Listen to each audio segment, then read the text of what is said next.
Με τη Vodafone υπάρχει πάντα και παντού κάτι καλό. Πόσο μάλλον στα ίδια τα καταστήματα.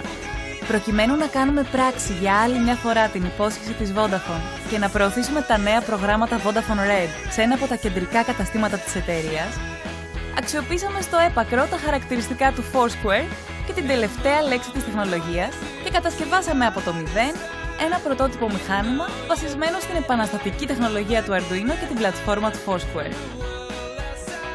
Το Check and Win τοποθετήθηκε στο κατάστημα του The Mall Athens, το μεγαλύτερο κατάστημα Vodafone στην Ευρώπη. Και ο μηχανισμός του συνδέθηκε με το Foursquare venue του καταστήματος. Οι επισκέπτες χρειαζόταν να κάνουν μόνο ένα απλό Foursquare check-in στο συγκεκριμένο venue, το οποίο μέσω του Arduino ενεργοποιούσε αυτόματα το μηχανισμό. Στην οθόνη του Check and Win εμφανιζόταν ένα προσωποποιημένο μήνυμα με το όνομα του κάθε χρήστη. Και στην ειδική σχισμή έπεφτε μία κάρτα στην οποία αναγραφόταν το δώρο που κέρδιζε επί τόπου, χωρίς να χρειαστεί να κάνει οτιδήποτε άλλο. Κάθε check-in μπορούσε φυσικά να μοιραστεί και στο Facebook ή το Twitter του χρήστη, εμπλέκοντας έτσι και άλλα social media και αυξάνοντας το virality της ενέργειας, αλλά και το awareness για το συγκεκριμένο κατάστημα Vodafone.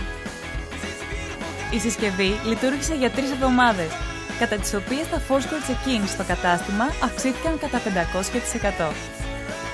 Το σημαντικότερο όμως είναι ότι για πρώτη φορά στην Ελλάδα δημιουργήθηκε ένα installation που με τη χρήση του Arduino συνέδεε ένα digital action με το φυσικό περιβάλλον σε πραγματικό χρόνο, δημιουργώντας μια πρωτόγνωρη seamless εμπειρία για το χρήστη.